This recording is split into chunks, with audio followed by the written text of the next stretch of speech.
The ability to live from the income of your personal resources. This should be every person who lives in a free country, especially a capitalistic country. This should be everyone's goal. Now, how many resources you need, right, depends on how you want to live. But if you wish to live modestly, it doesn't take all that many resources over a fairly brief period of time to have enough resources to live modestly. If you wish to live more lavishly, of course, you need to accumulate more resources. But that's my view of financial independence, so that you can live from the income of your resources. Now, here's what else that does. Now you can choose the work you do. Now you can choose to work or not work.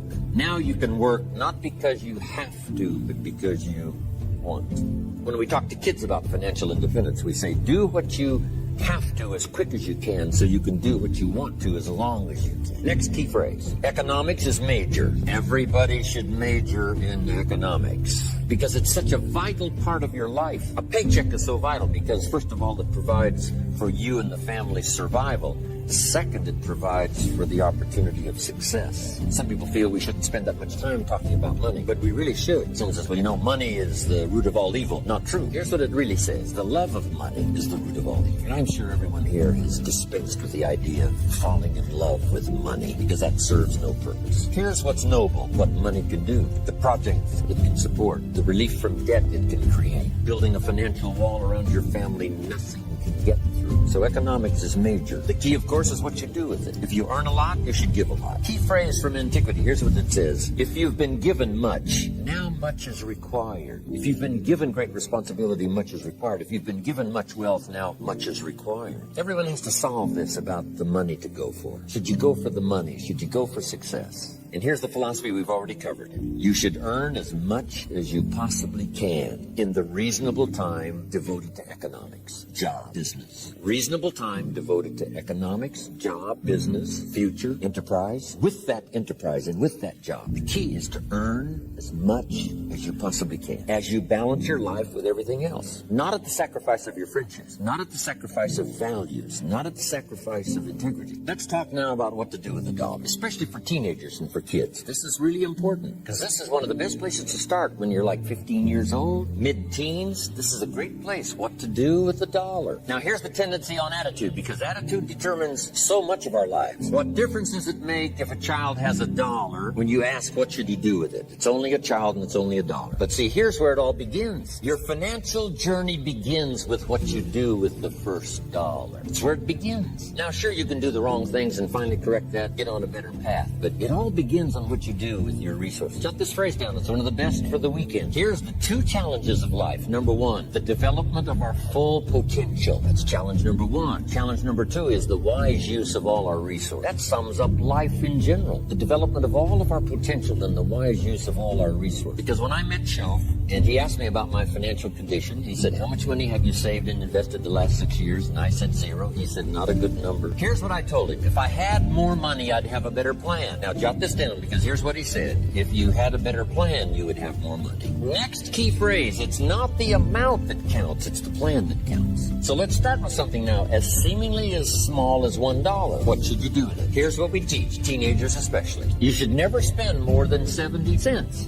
Never spend more than 70 cents of each dollar you earn, or each dollar that comes your way, by gift or by labor. Now, you've got to have some plan what to do with your dollar. I've developed this little plan simply for suggestion, and then you've got to do the rest or revise it and do whatever you want to with it. But here's what I teach. Never spend more than 70 cents. You got to pick something, some number. This is the best one I could figure out. Now we've got another 10 cents, and another 10 cents, and another 10 cents, which is the 30 plus the 70, which is the full dollar. So we spend nothing more than 70 cents. Now, what do we do with the other 30? Here's some of the most important information. 10 cents is for charity or for church or whatever worthy projects you think you might engage in. Here's one of the best things to teach kids, generosity. Because first we're going to teach abundance, to provide more than you could use for yourself. The be fruitful philosophy that we talked about yesterday means to produce more than you need, so you have more than necessity. You have some to share. Some churches teach a 10%, a tithe they call it, which is fine. The key is to either administer this 10 cents yourself or to give it to some institution, a church or whatever, and let them spread it around. Let them put it where it's needed. Now, if you're going to give to some charity or church, you must let them take you on the tour and show you where it goes. Okay, if you part with the money, let them give you the tour. Here's where the 10% goes if you're going to talk. Because now that gives you great joy to give 10%. Because you say, hey, here's what it's doing, here's what it's doing, here's where it's going, here's who gets it. Now, the next 10 cents is called the use of capital. I have the unique privilege now to teach capitalism in Russia. When I first went, I told you, 8,000 in my class in Moscow. I teach capital. Let me give you now my definition of capital and capitalism. It's just in a couple of sentences. Because Marx was wrong. Lenin was wrong. They didn't understand capitalism. Here's what they taught. Capitalism is a big company that abuses its workers. I mean, how ridiculous can you be? Anybody can abuse another person. We don't call it capitalism. One child can abuse another child. We don't call it capitalism. One family can abuse another family. We don't call it capitalism. People can abuse other people. That's not. So whether it's a big company, it's wrong no matter what it is. But they said, no, that's capitalism. A big company that abuses its workers. That's ridiculous. Wish I'd have been back there to debate this. Here's what capital and capitalism is. So jot this down. Capital is any value you set aside to be invested in an enterprise that brings value to the marketplace, hoping to make a profit. That's what capital and capitalism is. I can say it in one sentence. Now, the capital is the value you set aside. Taking capital and investing it in an enterprise and bringing the value to the marketplace we call capitalism. Capital and capitalism. It is so simple that to mess it up with some weirdo kind of philosophy is a disgrace. Now, who can understand this? First of all, the farmers understand. Here's what seed corn is. It's capital. Seed corn means the seed that you set aside to be planted in the ground, take care of in the summer, hoping to have a profit and a harvest in the fall. So the farmer sets aside his seed corn. Question, would he let his family eat it? No, this seed is not to be eaten. It's to be invested in the ground, to take a risk, cared for in the summer, harvested and multiplied in the fall. Now, the same is true of some of your money. If you set aside, and I suggest,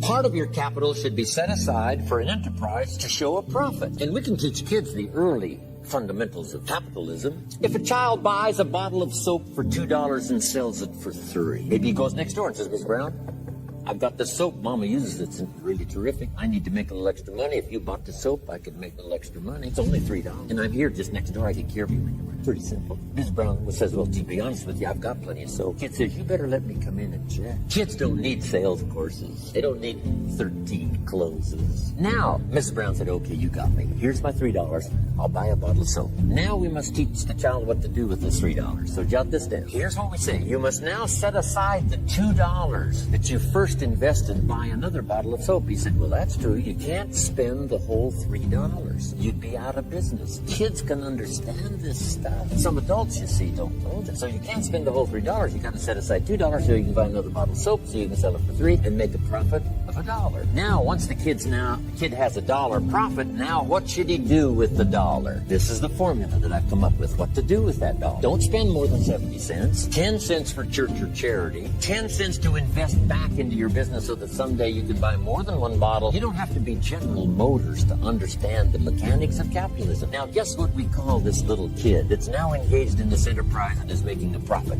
We call him a capitalist. In the communists used to say those no good capitalists. This little kid selling a bottle of soap, he's a capitalist. They didn't understand. And with their diabolical philosophy, capital belongs to the state. They wrecked every nation. This is the key. So 10 cents to show a profit. Now here's the other 10 cents. It's 10 cents that you invest and let someone else use it. This is called active capital, where you actually engage in the enterprise that makes a profit. Now another 10 cents is for passive, where you let someone use this 10 cents out of every $1.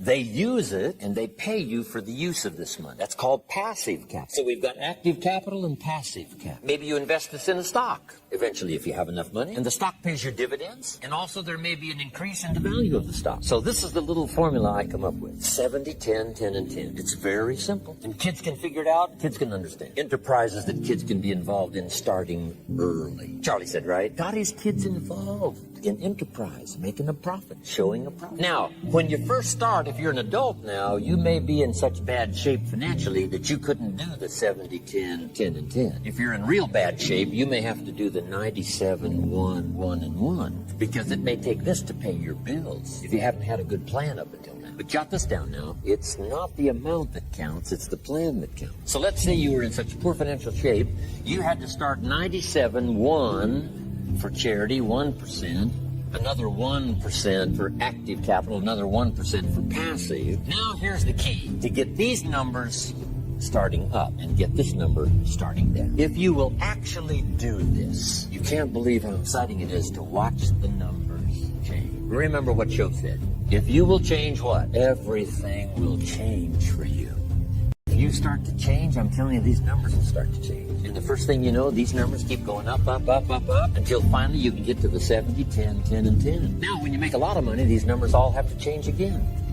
You know, if you're making fortunes, you can't spend 7%. That would be obscene. I probably spend less than 10% of my income. So this number, this is where I had to start, 97, 1, 1, and 1, finally getting to 70, 10, 10, and 10. But now, as time has passed for me and my fortunes have increased, this 70 has gone way down to 10. And now you can imagine, if the 70 has gone clear down to 10, you can imagine now what these numbers will. These numbers now, off the scale. Here's what it is. A good plan to consider. So make this note. It's your life and it's your future and it's your economic. This is just a suggested plan. You can tear this one up and develop one of your own. I'm just here to stir the pot. I'm here to stir your mind, to get you to think. Now here's 2-3 more keys on financial independence. Here's number 1. Keep strict accounts. Part of it is just for habit, and the other part is for self-esteem, and the other part is for future benefit. Keep strict accounts. It's just a good habit to have. It's like picking up the trash, not throwing the toothpick cellophane on the floor. It's just, it becomes the person you are. Keep good accounts. Here's the next one. Pay your taxes. I finally became a happy taxpayer. Here's what paying taxes does. Feeds the goose that lays the golden eggs called American opportunity. You say, well, the goose eats too much. Probably true. But make the note, better a fat goose than no goose. Here's the next key.